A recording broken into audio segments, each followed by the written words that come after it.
right? Exactly. So now we know how to act accordingly. And I think, again, when you improve your health, you are improving the world, is one of my messages. Now we need a higher quality diet. It's not merely caloric production anymore. It's now the nutrition that is best provided by animal source foods, and ruminant animal agriculture has these unique ecological advantages.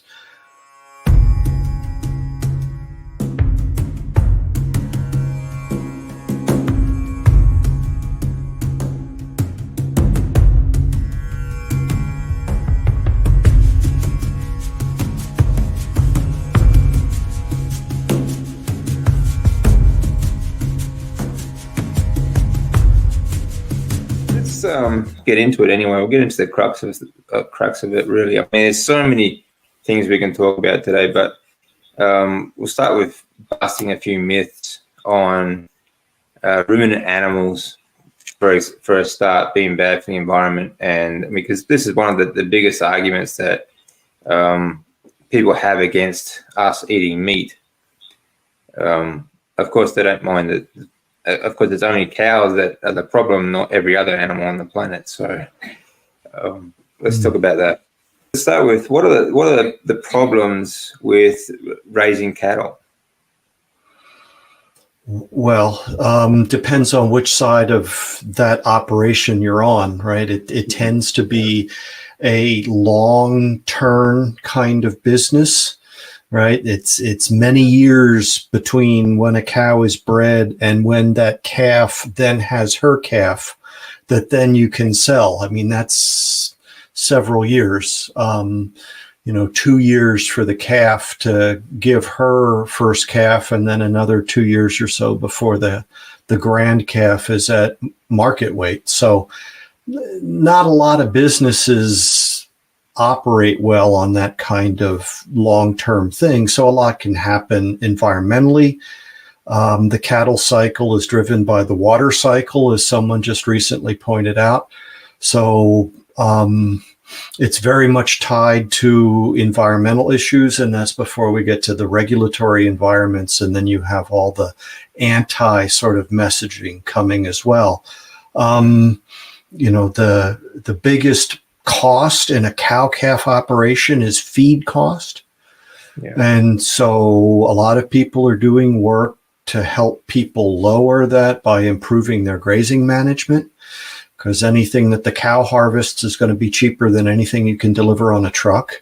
But then we have a problem in the U.S. with, from the producer to the consumer, there are issues in there in terms of availability of slaughterhouses so that you could have sale by cut as opposed to sale by the whole carcass.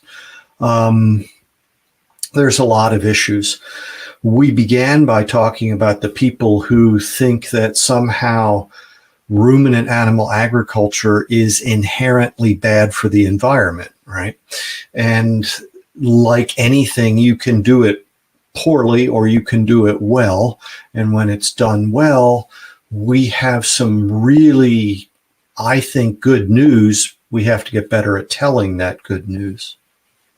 Yeah, I agree. So speaking about the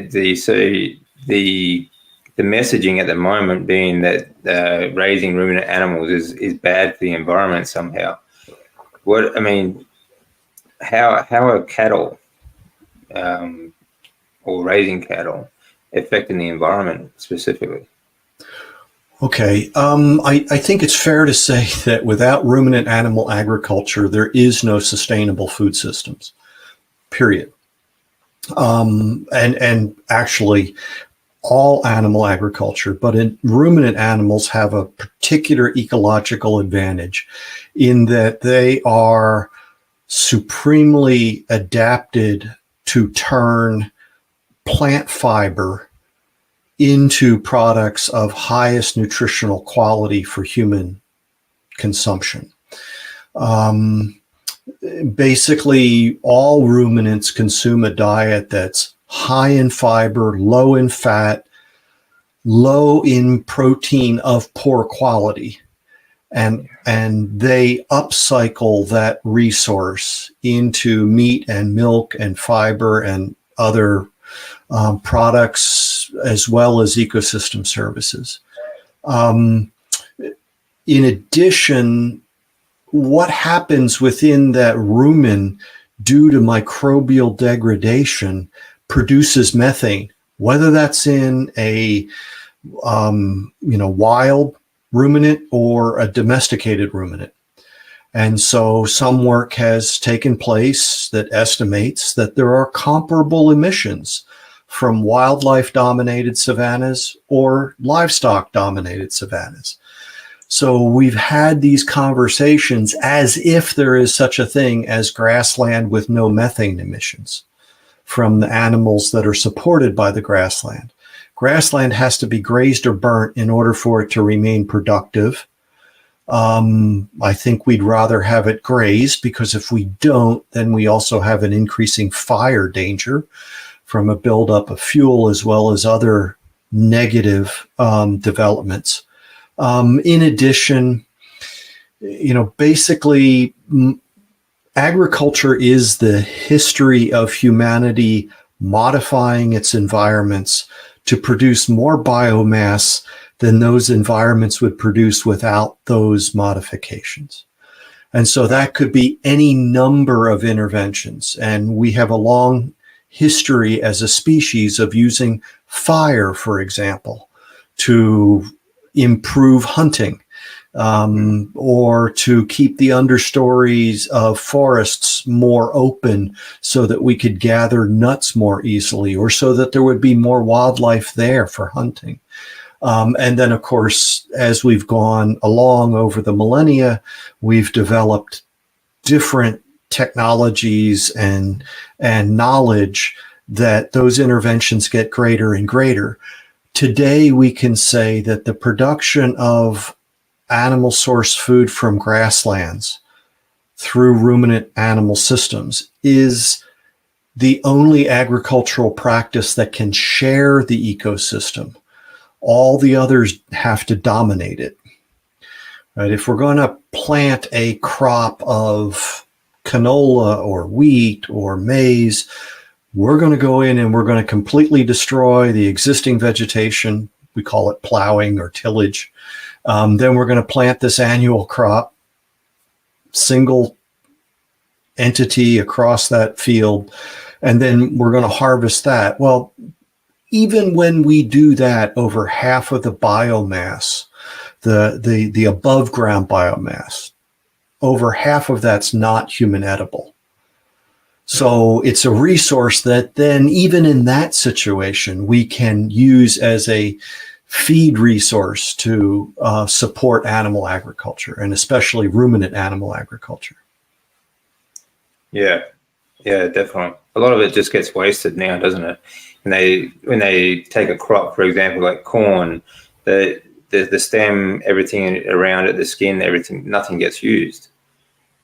Well, it depends, right? So some of it is going to, in some systems, it may all be on the surface. The U.S. has a long history over a couple decades of people trying to figure out no-till or minimum tillage systems in which that material is going to be left on the surface. It's going to be broken down. So it's not wasted per se. But even there, I just heard someone the other day say, if we were to take these crop byproducts and compost them, the emissions from composting them is going to be 5 times what they would be if we fed them to a ruminant. Yeah.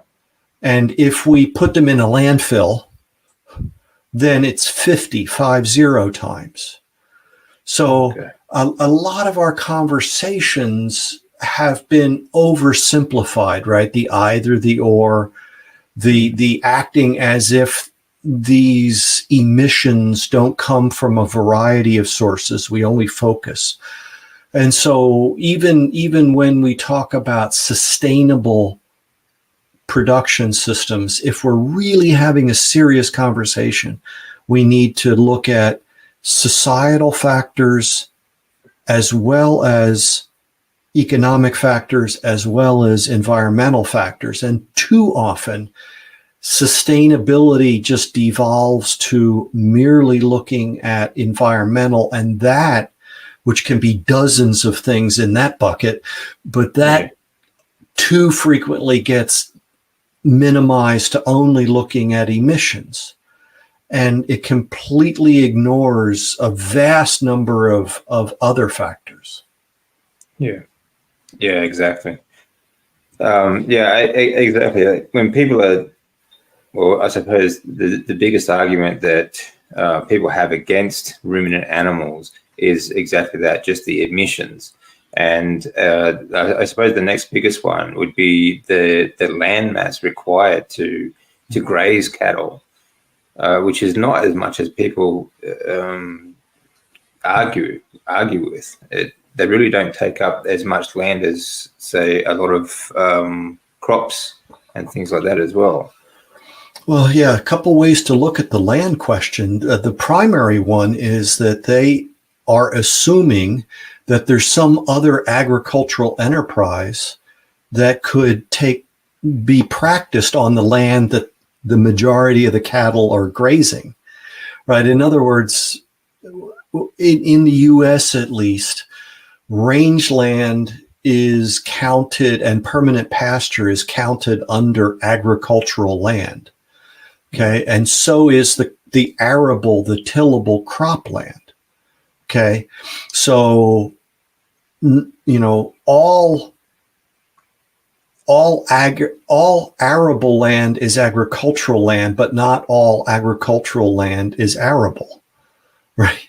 So our actual cropland is a small portion of the Earth's surface and a small percentage, relatively speaking, of our entire agricultural land.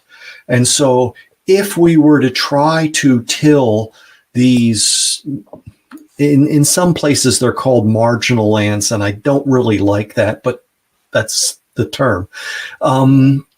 Those lands are more subject to erosion and degradation, and it would not be good stewardship to try. That's why we don't do it.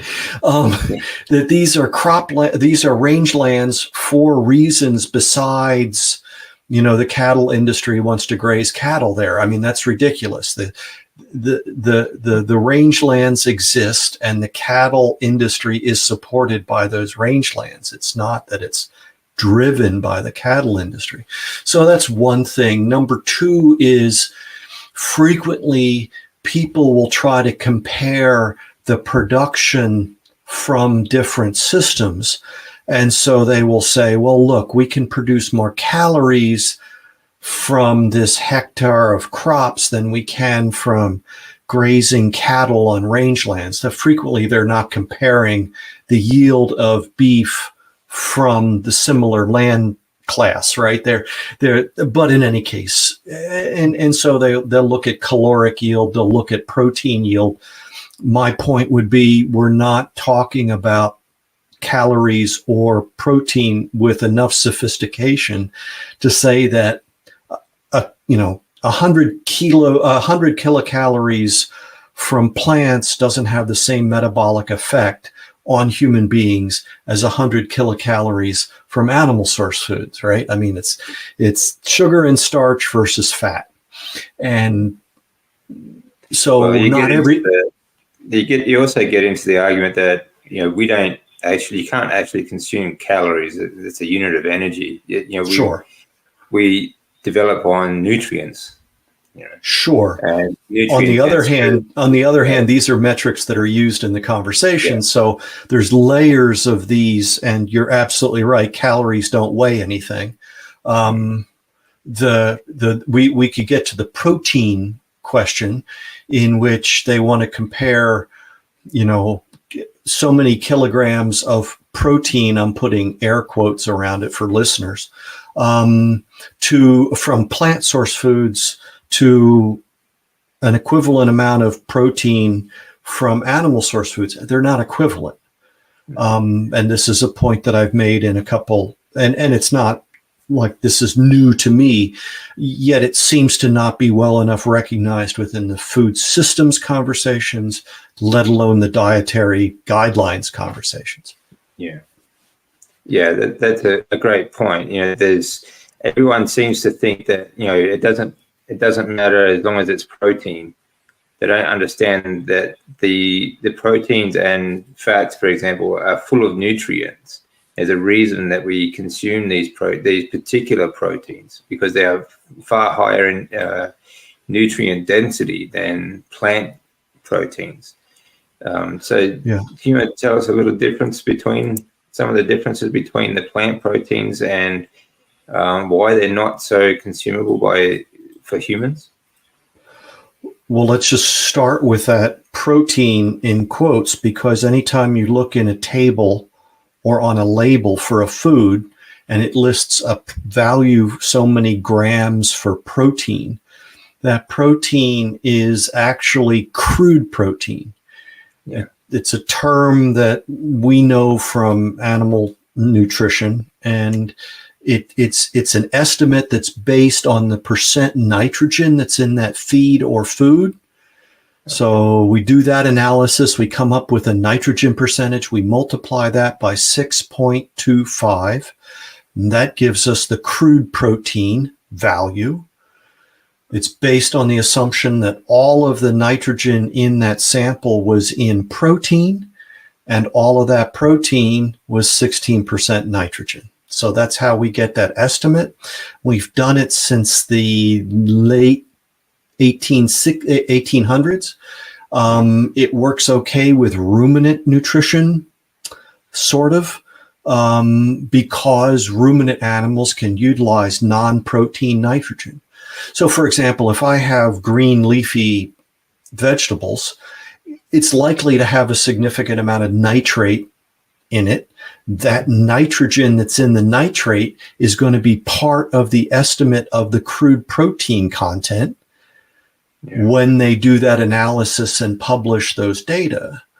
Okay, well, but that's not protein. And so people are kind of misled by the conversations. And then we don't digest protein, we absorb amino acids.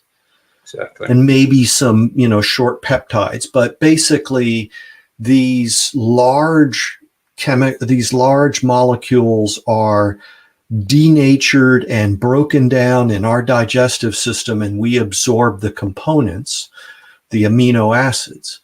Animal source foods have all of the essential amino acids we require, and they have them in the proper ratios to each other.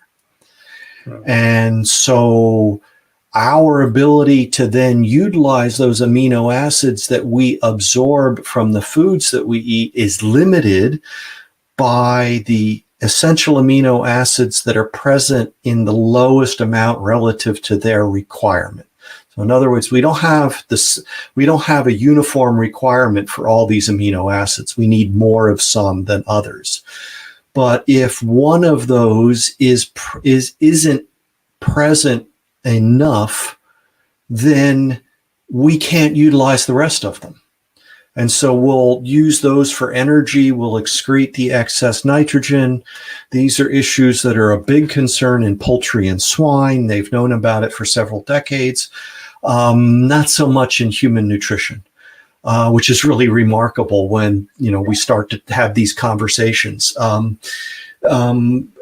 course, animal source foods are more than merely amino acids, right? They're the package of essential nutrition that human beings require for proper development and function, and I would say for flourishing.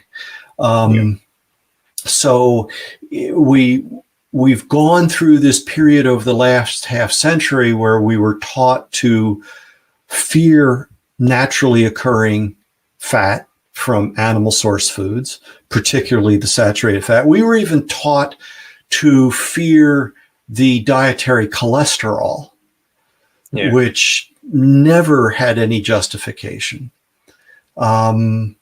And so then the industries go through this thing where they want to call themselves a protein industry rather than the meat industry. And they want to emphasize that they've got lean meats that can belong in all that. I get it. I understand how we got, but now there's information freely available that says that saturated fat in the diet doesn't cause heart disease. Dietary cholesterol should never have been a concern. That eating red meat is not associated with all-cause mortality, cancer, or heart disease, et cetera, et cetera, et cetera. So there's a whole long list of these zombie myths that are still walking around, and we just have to keep killing them. And they come back and then influence the environmental conversations. Well, since we know it's bad for you, it's also bad for the planet, so we'll bounce those ideas back and forth off each other. Already talked about how the majority of the feed that's consumed by the global domesticated ruminant herd is not human edible. We're talking like 96%. In the US, where we have significant feed lot operations, even there, a commercial steer, only 10% of its lifetime feed is going to be human edible, right? And if we assume all that was corn, and we look at the human utilizable lysine in the corn versus the human edible lysine in the beef, that represents an increase of 240% in human edible lysine. And lysine is a globally limiting nutrient because the majority of humanity's protein supply comes from cereals, and wheat is the largest source. And those are really poor sources of protein deficient in lysine. So all of these pieces start coming together. Beef is a net protein contributor to humanity's food supply. Yeah. As opposed to the conversations that we frequently are. Yeah. That we're frequently bombarded with. Okay, so why exactly is the wheat protein such a poor source of, and can you give examples population-wise, the development differences in people, say plant-based proteins to the animal, to the ruminant-based? Well, so plants are that's why they're an entire different kingdom, right? They're very different life forms from us and more closely related forms. And so what they need is very different from what we need. One researcher told me that an 8-year-old boy physically could not eat enough rice and lentils to meet his lysine requirements if he had unlimited access. Wow. So, I mean, gut size and processing, and not to mention the phytate and the fiber and all those, and the carbohydrates that this poor, and yet we live in a world where 95% of the world's vegetarians are economic vegetarians. They're not philosophical vegetarians. Yeah. Right. And so I want people to understand that malnutrition is a global issue across all income levels, that when we look at all of the metabolic diseases, right, that I listen to people like Professor Bickman or Professor Volek, and they have these quotes that say that virtually every chronic disease has some significant association, if not causal relationship, to chronically elevated insulin resistance. Okay, well, that's malnutrition. Yeah. Right. And so, but we're not used to looking at those. We even still have people talking about obesity as overnutrition. Yeah. Right. When we ought to drill into this knowledge. Good point. Yeah, that's a good point. Many people don't understand that you could still eat quite a lot of food, or so-called calories, and still be malnourished, even on a clean, a so-called clean diet. If you are, for example, low-fat diet, you're still malnourished. That was overfed but undernourished is exactly. A phrase. Yeah, absolutely. And maybe, you know, so there are people who are suggesting that when we are eating these poor protein quality diets, primarily cereal based, we eat more in an attempt to get what we need. That's right. So maybe that's part of this, as well as everything else, that, you know, it's not a simple thing. There's a meat scientist from North Dakota State University who makes that point, that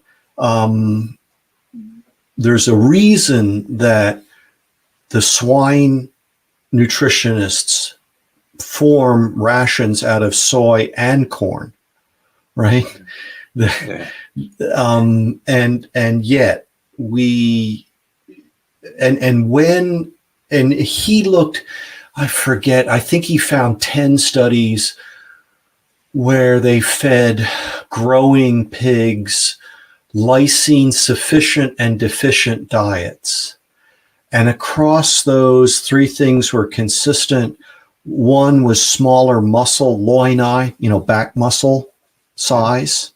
So smaller muscle, greater subcutaneous fat, and greater intramuscular fat deposition in the deficient group than in the sufficient group. And so the swine industry has been all about, producing lean pork for the marketplace. So they were very interested in that, as well as obviously they're selling muscle. And so if something is restricting muscle development, then that's something they want to avoid. We know that globally, meat consumption, a low level of meat consumption is strongly associated with stunting in children 5 years and under, right? So somewhere between 1/5 and 1/4 of children in that age group are stunted, which isn't merely stature, it's also brain development, cognitive development. And so these children are going to face a lifetime with that, because if you miss critical stages of brain development, you can't make it up later. And so this is a global issue. And the irony of where we are is we're seeing similar things in low and middle income countries and in high income countries, but in one place it's a matter of choice. Primarily, I mean, I'm aware that within high income countries you have people facing economic challenges. I'm not denying that, but generally speaking, you have these issues of access and affordability in one part of the world, and in other parts of the world where that isn't an issue, it's now driven by choice in the name of achieving some goals. And I think that there's sufficient evidence to suggest that those are poorly informed choices. And so we're seeing people being harmed through this as a result of these narratives and worldviews. The World Health Organization says that the best source of the essential nutrients children 6 months to 36 months require for proper development come from meat, eggs, dairy, and seafood. UNICEF says 60% of children 6 months to 36 months do not get meat, eggs, dairy, seafood. Yeah. So, and there have been efforts at sort of community interventions where an egg a day makes a significant impact on a child's development. So I we're not saw talking that about a heavy recently. lift. Hmm. Yeah, I think I saw that recently. I think it was in Indonesia. They added, I mean, they basically they are economic vegetarians, as you said before. A lot of these countries are. Um, but just simply by adding one egg a day to their diet, they dramatically increase the IQ and function of school children. Yeah, I'm That was not really aware impressive. of Indonesia. I'm aware of work in Africa. There was some work done, and I think Colombia could well have been done. So there's clear evidence of human beings being harmed by too little animal source food in their diet. Yeah, And and definitely. and yet we have people who are still suggesting that there's such a thing as too much. And Yeah. part of my mission is to say, okay, what do you think that is? What do you think that looks like from a health perspective? I mean, we can talk about the environmental things separately, but we need to kind of separate these at this stage to get people to recognize that a lot of what we've been told in the nutrition and health space is based on the weakest quality evidence that we have, nutritional epidemiology of chronic disease. Yeah, yeah, exactly. And a lot of, I mean, a lot of that goes back to the fact that these so-called bodies of, or nutritional bodies, such as dietitians and things like that, are actually founded by people with an ideology behind them, such as Kellogg's and the rest of them. But as you were saying before, there's a very big difference. 90% or 95%, I think you said, of vegetarians in the world today are economic vegetarians, and this is actually touted by a large number of people in the West who actually celebrate these numbers as a beneficial thing, as a great thing. To try and further their own agenda. So how does that work in sustainability, not only in health, but economically of a country? How does this survive? Yeah, well, you know, you flourishing requires nourishing. Yeah. And if we're not providing the adequate essential nutrition, how about even optimal? But okay, let's settle for adequate. Right? Yeah. If that's not being provided, then we can expect to see all these other drags on economic development. Well, what are we seeing? We're seeing a global pandemic of chronic illness, right? And if the people that I respect, that I've been listening to, are right, a significant portion of that is due to malnutrition, as mentioned earlier. Well, okay, doing more of that, what's your, you're going to build a bigger healthcare industry globally to ineffectively address that condition? I don't think that's a winning strategy. Just, I'm an agronomist. I'm not a, big thinker economist, but I think that's probably, let's put it this way. Nobody in animal husbandry believes that the key to herd health is medication. They believe that herd health is based on proper nutrition. Yeah. Right. And if you get that right, okay, then it's a good thing that we have these medications that we can bring in to treat other things that happen. I mean, they're biological systems. Lots of things can go wrong, but herd health begins with proper nutrition. And yet we've either ignored that or we've been distracted by, as you said just a moment ago, these worldviews and narratives about what constitutes proper nutrition. So we need to have, kind of serious adult conversations about some of these things. I mean, I don't want to tell anybody what they should eat. On the other hand, I don't want people making decisions for themselves to say nothing about policy decisions that are based on these narratives and worldviews that, as you mentioned, frequently aren't disclosed even to the people within those communities, right? There's one line that I try to keep in mind for myself. It goes something like, if an honest man is shown to be in error, he either ceases to be in error or he ceases to be honest. Okay. I'd like to think of myself as an honest man. So I, try to keep that not too far away. On the other hand, so I'm convinced that the majority of people involved in this space are sincerely wrong, right? They believe what they've been told, what they've been taught, right? I get it. I know how you can get there. I'm also convinced that there's a number of people, hopefully small, but there's a number of them, who know the truth and yet maintain the error. Yeah. Okay, so that's a completely different class, right? Yeah.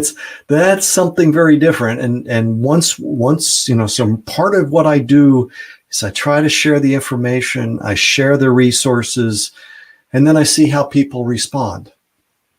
And then I know how to respond. Right?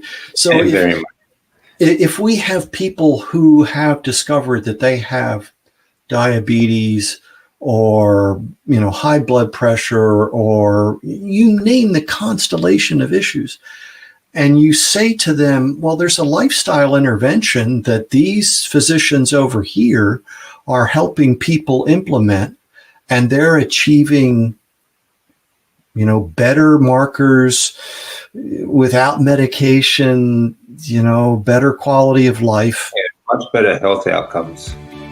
Every morning we make choices. What to eat, how to move, how to live. But what if the smallest choice, something as simple as a supplement, could help your body rebuild, restore, and thrive? Our bodies are incredible machines, constantly working to repair and renew. But modern life, stress, diet, aging can slow that process down. That's where science meets nature. Cerule, a biotech pioneer, has spent decades researching how to support your body's natural systems. Stem Enhance Ultra, backed by clinical studies, boosts your body's release of stem cells, helping repair and renew tissues. Plasma Flow supports healthy circulation, delivering nutrients where they're needed most. And Cyactive balances inflammation, clearing the path for your body to heal. Sarah and Mark didn't always feel this way. Like many of us, they felt the weight of fatigue, aches, and stress. But they discovered a way to support their bodies from within. Choosing a healthier path isn't just about making a single decision. It's about embracing a lifestyle that supports your well-being every day. With Cerule, you're not just taking supplements. You're making a commitment to your health journey. Cerule's products aren't just supplements. They're a commitment to extraordinary health. Made from natural ingredients like Klamath algae and spirulina, they're designed to work with your body, not against it. For Sarah, it's energy to keep up with her day. For Mark, it's recovery to stay active. For both, it's a step toward a longer, healthier life. Backed by years of research, patents, and a mission to build extraordinary lives, Cerule is changing how we think about wellness. Small choices, big impact. Start with one capsule, one step toward vitality. With Cerule, you're not just living, you're thriving. Ready to feel extraordinary? Visit dcfit.cerule.com to discover Stem Enhance Ultra, Plasma Flow, and Cyactive, your partners in wellness. Would you like to, now you're going to start talking to me about environmental issues? Okay, well, let me suggest to you that maybe those aren't as, at some point, these arguments become an excuse for not doing. Yeah. Right? So, yeah, exactly it. I get it. I've been around the recovery community now for almost 33 years. So I get it. I understand. But at some point it's on you because nobody's coming. Right? It's on each of us. Because if you're expecting the health ministry or the medical industry groups to come and no, that's not the way this works. And it's up to us, and we can we can get through this. We can help each other. But somebody, in fact, in Sydney last October, somebody said, don't outsource your health. No. Yeah, great quote. Yeah, that's the thing. We've been doing that for far too long now, and we take no responsibility for our own health. Is another big part of it. We take no responsibility. We don't. It's too complicated. We don't want to know about it. Let's go to see the doctor. They'll take care of us. And again, we can understand how you get there, but we're not going to get to a better place if we stay there. And so, no, exactly. Yeah. And I know exactly where people are coming from, and I've been there myself. I followed what I thought was the right advice, my own education as well. I'm a strength coach, and the low-fat diets were the way to be healthy, the way to be fit and lean. But it leads to many problems, and for myself, it led to blood cancer. So, in the end, you have to take responsibility and try and take care of your own health yourself. As best that you can, anyway. I'm not saying you can do everything yourself. Hospitals are good for many things, such as if you have a broken arm or something, you still need to go get that set. Yeah, but I'm very grateful for the acute care. Right. Yeah, we do that well. Very grateful. It's the chronic care that's a bit of a weak spot, and I did thought of it.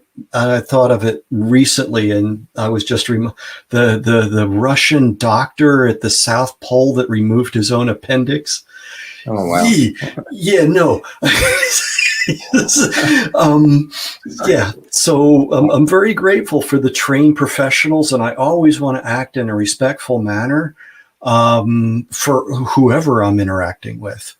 I think we have not been well served by people who found themselves in positions of at least perceived, if not in fact, authority when it comes to this realm. And part of my mission is to introduce my agricultural tribe, right? The people that I was trained by and trained to serve, with the metabolic health people that I've been fortunate enough to come in contact with. Yeah. And I think that end to end, we have a really good story. So, it does translate. I mean, I can pull the paper by the people that estimated that the U.S. healthcare industry is a significant source of pollution, including 10% of anthropogenic greenhouse gas emissions in the U.S. Now, it's not the same sort of estimates that the Environmental Protection Agency puts out, right? So, got to be careful with estimates. The simplest thing is to say it's a number and it's significant, and we're not looking at that, right? The healthcare industry has gotten a pass in this conversation. And someone else, another paper, looked at the emissions intensity of the global pharmaceutical industry.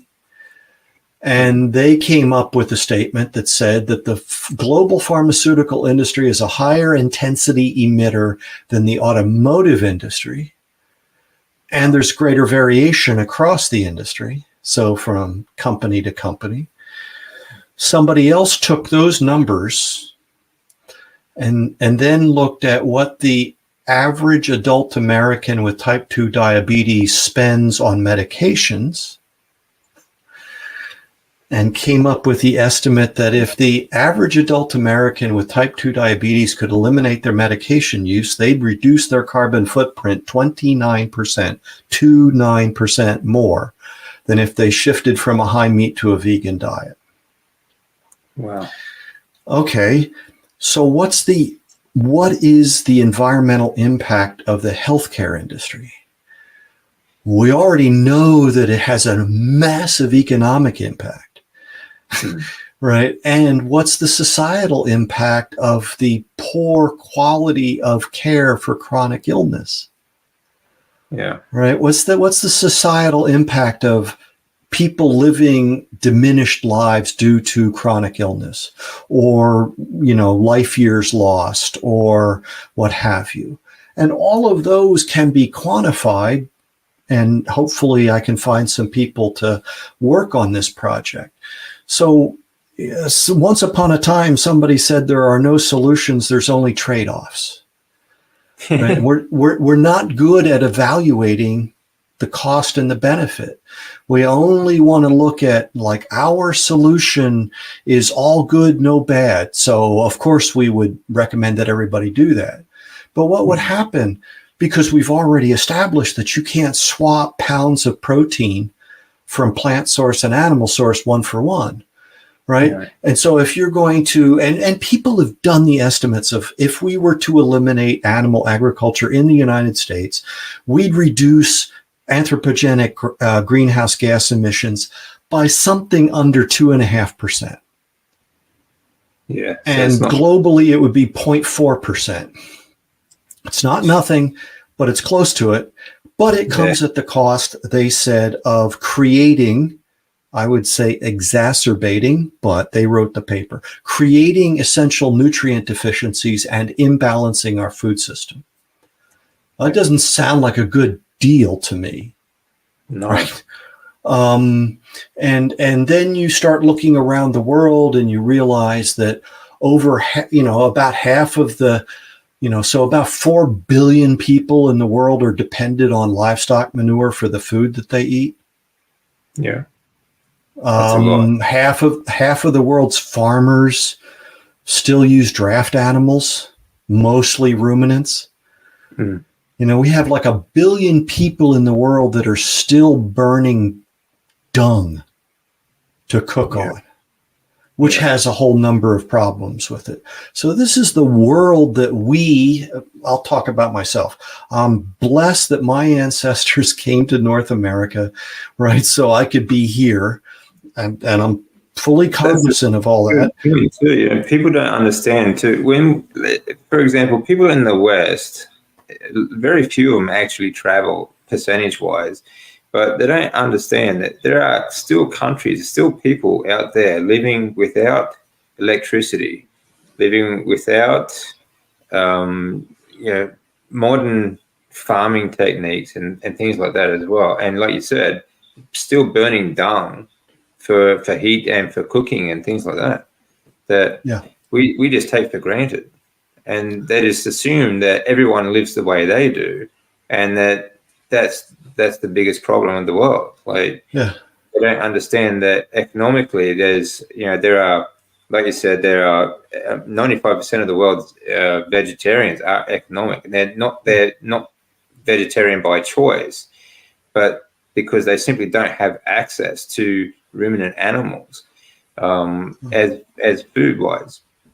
Well, especially when they move out of the country into the cities.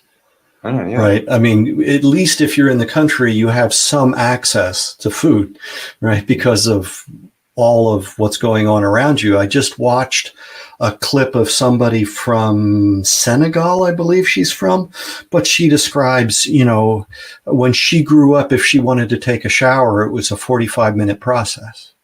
Wow. Yeah. If I want to take a shower, shock my clothes and walk in the stall and turn on the water, right? So if we're talking about access to animal source foods and we're not close to the point of production, now we're talking about the need for refrigeration, right?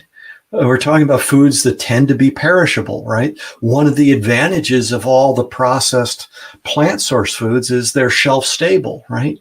Doesn't take a lot of preparation. You open the package, you eat them. Well, animal source foods tend to be different. So, it's not the simple solution of, going to my textbooks on my shelf and, shipping them overseas and saying, good, we've sorted that problem. They now have the knowledge. Good. There's all these things.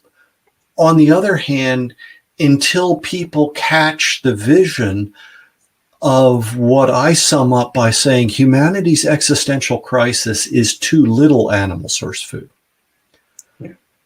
Right. I mean, that we have malnourishment driving the healthcare burden globally. We have this increasing loss of arable land due to degradation that in large part is due to cultivation, right? That the answer is not to break more ground. Our grasslands are our most endangered natural biomes. Yeah.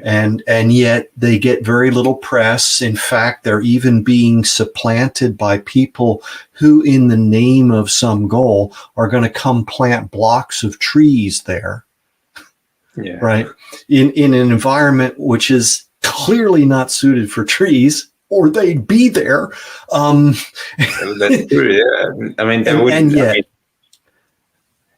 so it's just, there are days when I just scratch my head and say, what am I missing here? But it's more than there's a huge group of people that I am, interacting with of various disciplines. And what we have to do is build bridges, connect the dots. As one person said, we need to stop building silos and start building lighthouses. Yes. And I think part of the really good news is the health message, because this is something that impacts virtually all of us, right? Everybody eats.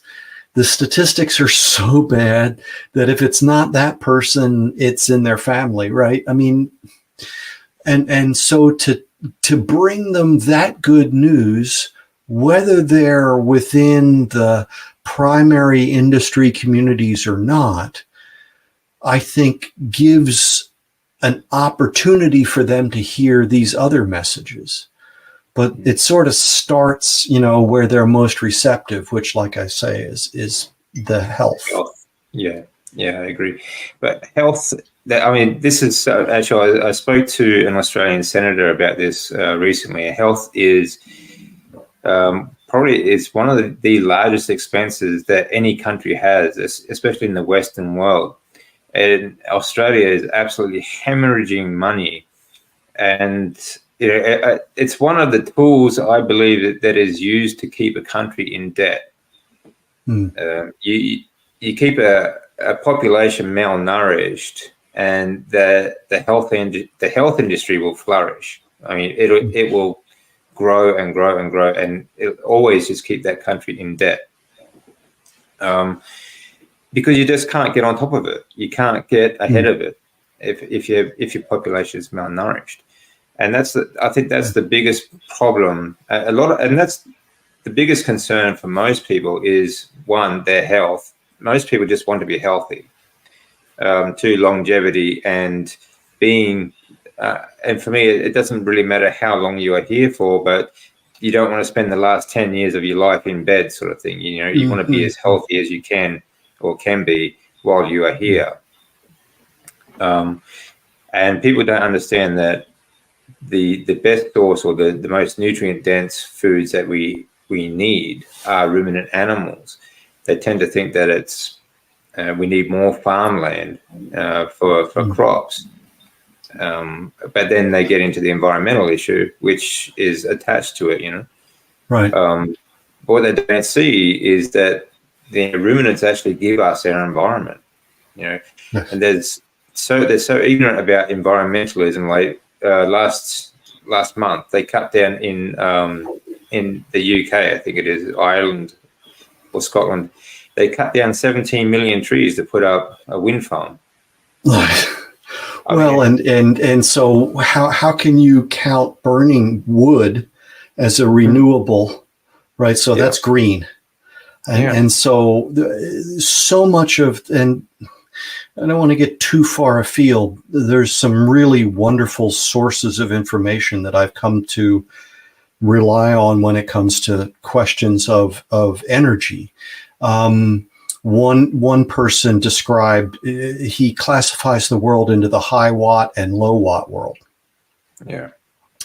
And I think that everyone, I think it's reasonable that for the majority of people, they want to see their children better off than themselves.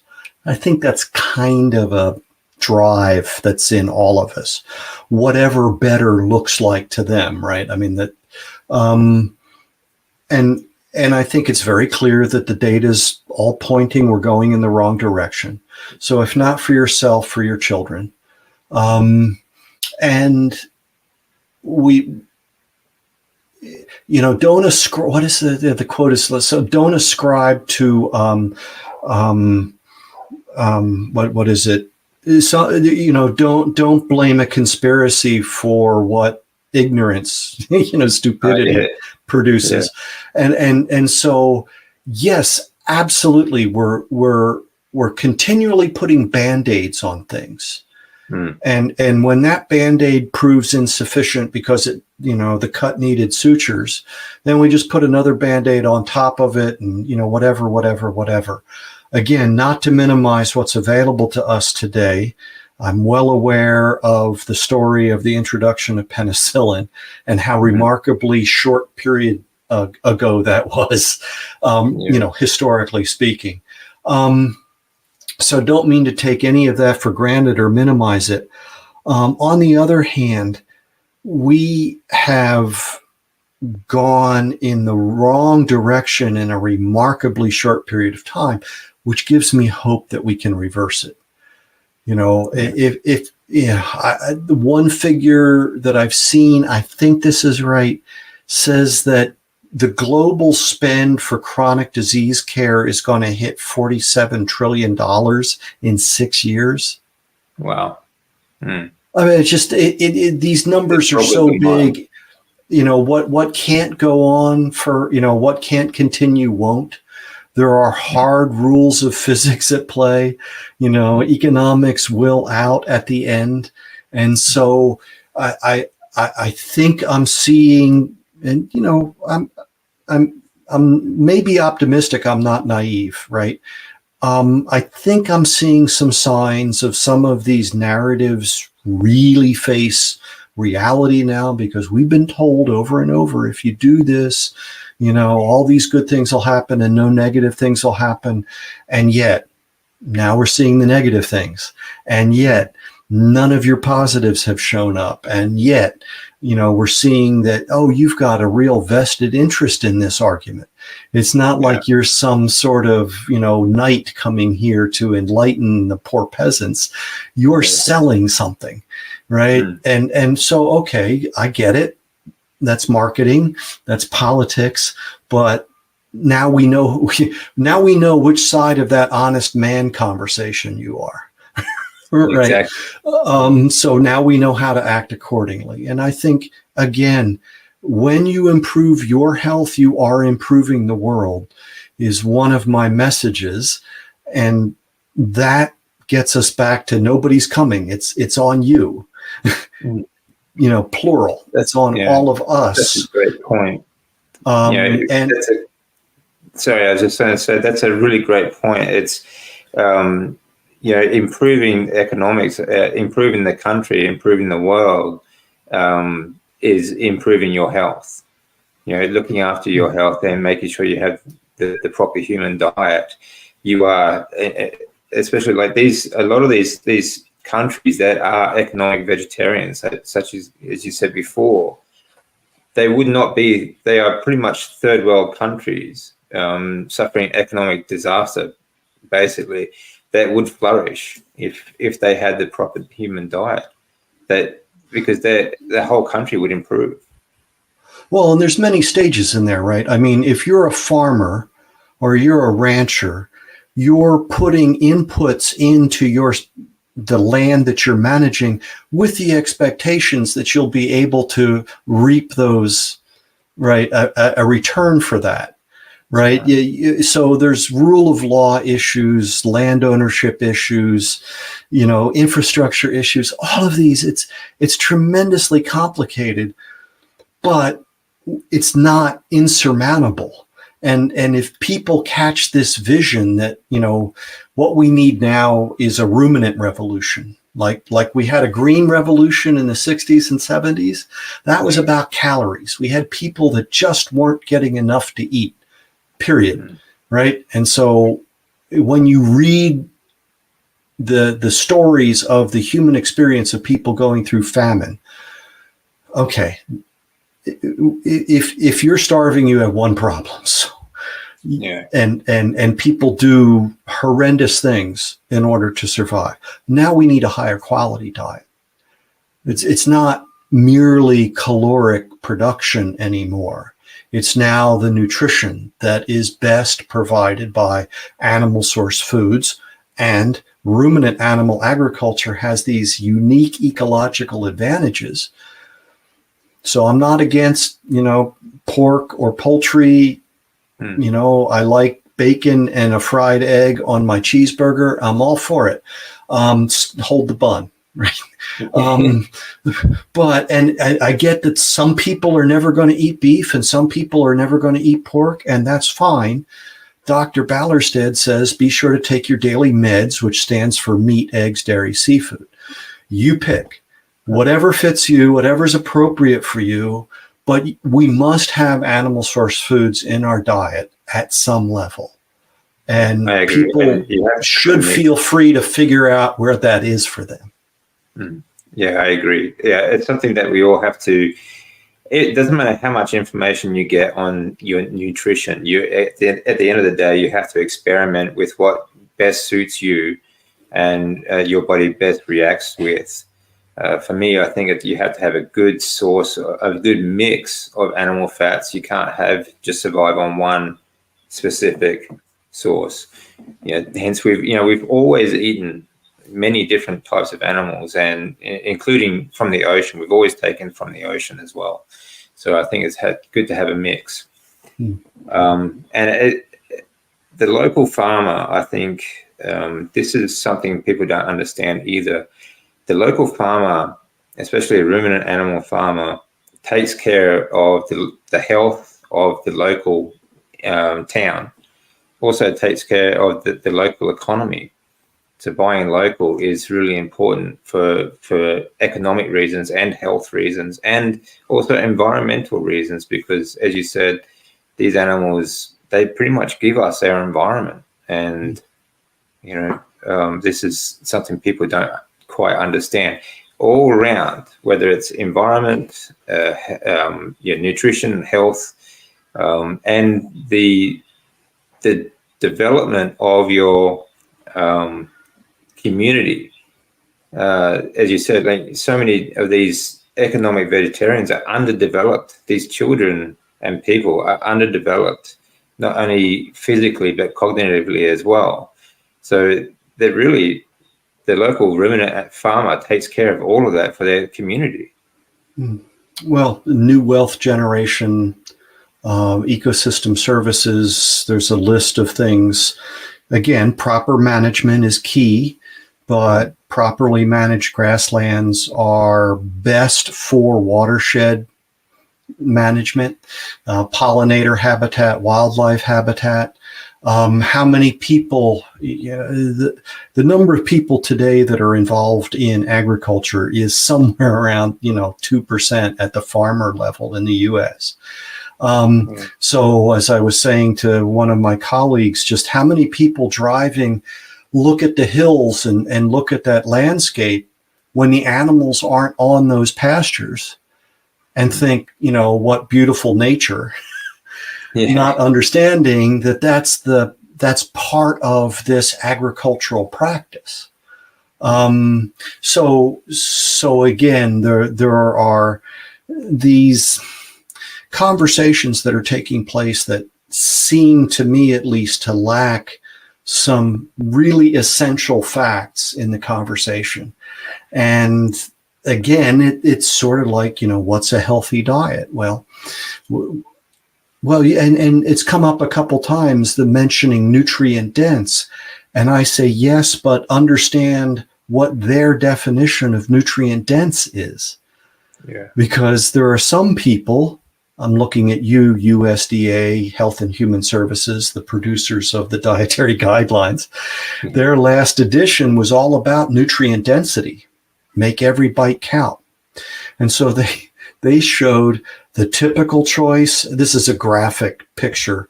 And so at the bottom, they show the typical choice, and then they show the more nutrient dense choice, right? So they don't think that naturally occurring animal fats are a nutrient. So their assumption is meat must be lean in order for it to be nutrient dense. Yeah. So they show a couple things. One is they show butter, which I would want to know how many people are eating butter as opposed to margarine. But okay, that's their typical choice. Their more nutrient dense choice would be vegetable oil. Wow. Because saturated fat is not a nutrient. And then the one that just makes the point of how absurd this is, they show soda as the typical choice, right? And then sparkling water is the nutrient dense choice. Now I like sparkling water. That's a go-to beverage for me when I'm out and about, right? Nutrient dense. Yeah. I mean, smack my forehead and go WTF. Exactly. But this is there. So that makes the point that when we're having these conversations, when we use words and other people are using the same word, we may not be meaning the same thing. No, exactly. Yeah. And so we just need to be sure about that. The whole macronutrient thing too is people don't understand. We absorb the amino acids. It's not actually the protein as a whole. And as you said, so we all look at these nutrients as in a different way. The same, the ADA, for example, I was talking to Dr. Robert Lufkin a little while ago. The ADA, he has actually spoken with them, for them many times. But they're actually, you go to their conventions, they're actually sponsored by Coca-Cola and all these other food industry, manufactured food industries. So, where their loyalties lie. They're not going to speak against the people that are giving them money. Well, and one of the things I'm fortunate is I don't need to do this for money, right? Yeah. So I don't take speaker fees. I'm not looking to endorse anything. I won't. I'm trying to publish regularly, and I don't take money for that. So it's a remarkable human being that can, just like not be affected by that when it's part of the system. So if it's just not part of the system, I don't have to worry about it. We have, and I think we need to be aware that if it's something I don't approve of, then it's a vested interest. If it's something I approve of, then it's in the public interest. Yeah. Just because, human beings are kind of funny that way. So I think that we've covered a number of things that all point to toward the same thing, that proper nutrition is essential for proper human development, function, and health span. I like that phrase versus lifespan, right? And that anything we do is going to have an environmental impact. It's going to come out somewhere, right? Mm-hmm. I mean, even to the point where human beings who are primarily fat burners, as opposed to carbohydrate burners, emit less CO2. So somewhere in this system, it's going to come out because it's all based on this cycling of CO2 via photosynthesis, right? And whatever the cow or other ruminant burps out is going to be oxidized from methane to CO2 in about 10 years. So it's a cycling as opposed to other systems that require the input of fossil fuels, which represents an increase in CO2 in the atmosphere.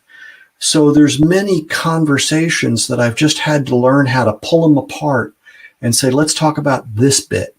Because if we get too high up, then, it's sort of like I train myself to say therapeutic carbohydrate reduction because that makes specific points. It's demonstrated to have therapeutic effect, and really who's against reducing carbohydrate intake? Well, there's a few, but most people recognize that eating too much sugar or processed starch isn't good for us. So that's right. How much of this can we achieve before we hit the points where we're now going to start arguing? And maybe we can make some progress by finding those points of common agreement. If you were going to terraform, say, arid land, how would you do it? Terraform. Well, I guess I would want to make sure that I know where I'm starting from in terms of what its capacity is, right? Maybe I can only graze that land every other year. Yeah, that's fine. So will the system available allow that, right? And you can think of all the problems. There's so many points to that. I'm very nervous about the people who are talking about how they're going to geoengineer our way out of whatever perceived problem they think we're in. Yeah. Like, I'm very suspicious of the people who want to come up with some faux food that they think is going to be the solution to whatever problem. There's an arrogance and a lack of humility at work here. So rather than at least what I perceive from that word, and it may be entirely on me and my perception, I would want to look more at what can that land sustainably provide for human benefit. At the end of the day, I'm for team human. Yeah. And so, if we can accomplish that in a way that's environmentally sustainable, that's economically sustainable, wonderful. Let's find that, because I think that we've reached a certain point in our development as a species that we don't have to provide for all our needs in one small place. There are ways for us to bring in from other parts of our region, our country. Okay. So the need for subsistence agriculture, for example, at least in our country currently, is not as high as it is in other parts of the world, right? So some of these, we need to learn that not every part of the world is equally suited to various practices. And we need to get comfortable with saying, okay, we're going to do this here. And I don't mean to imply that this is top-down management. It's just sort of a philosophy. And I think that that's sorting itself out in many parts of the world. Okay, very cool. Yeah, I agree that these so-called plant-based foods, such as plant-based meats, the plant that we're talking about is actually a factory, like a chemical plant sort of thing. But there is a definite lack of humility, and I think as a species, we tend to think that we can create our own foods. We're like intelligent enough to think that we can make something for ourselves, but stupid enough to eat it. Unfortunately, it's yes. Cannot I mean, let's ignore those hundreds of thousands of years of evolution and the pressure that it exerted. Presentism, like we're smarter than people were 1,000 years ago, Yeah. or whatever the number is. And so that's just, I think that has to be beaten out of us at some point, unfortunately. So, Or that we're smarter than nature, well, nature votes last, right? Yeah, exactly. And yeah, so. Thank you very much for joining us. I just, one last point. I just want to say that people evolved because they ate meat, we didn't evolve to eat meat. Would you agree with that? Well, yeah, I guess that's a point that's been made. I guess Jessica Thompson from Arizona, well, she was at Arizona State University, I believe. Now she's at Yale doing some work. She and one of her papers is the human predatory pattern, the distinguishing characteristics of modern human beings is that we're the only existing primate that routinely kills and consumes animals larger than ourselves and has throughout our existence. I mean, basically.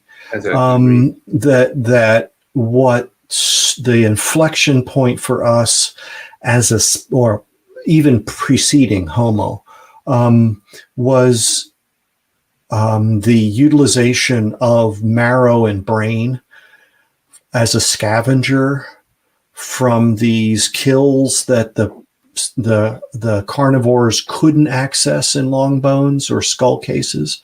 And so, you have these clever little hominids that come along with a hammerstone and harvest that then in that sense. And then that led to, from Aiello, an expensive gut hypothesis. Okay, now we're eating a richer diet. We don't need the bigger gut. We can support a bigger brain. We're eating the building blocks of a bigger brain. That leads to things, at some point, then we learn about cutting instruments and we start that. So all of that, I absolutely agree with. Part of what animates me is saying, no mammal is designed to digest a low-fat diet. Yeah, exactly. Even a ruminant ends up digesting a high-fat diet, but that happens because of the rumen microorganisms that take the fiber and make short-chain fatty acids out of it. And then the animal absorbs those volatile fatty acids. And so we don't have a rumen. We don't, have the large intestine or cecum that some primates do, like a gorilla. We also don't eat our own droppings mostly. And so we can't use, we don't have those nutritional, physiological tools and adaptations that allow us to use that low-fat diet. We have to consume this high-fat, high-protein quality diet to get the nutrients. So we can't make the organic materials out of inorganic. We have to consume other organisms. And then we get into the whole question of, well, these organisms are okay to consume and these aren't. No. Human beings have eaten anything that hasn't eaten them already, right? So exactly. Yeah, that's just the way it's been. So anyway, Dr. Ballerstedt, thank you very, very much for all your time. You've been very generous with me. Thank you. I will put all the links to all your work in the description, and where we can find you on social medias as well. Wonderful, wonderful work that you are doing, and I hope you have a good trip next year to Australia and educate some people on, what's really going on and what we really need. Hopefully, I would love to get down there and see it, Ashley. So, thanks again for your time. Thank you for the opportunity. It's a pleasure. Absolutely.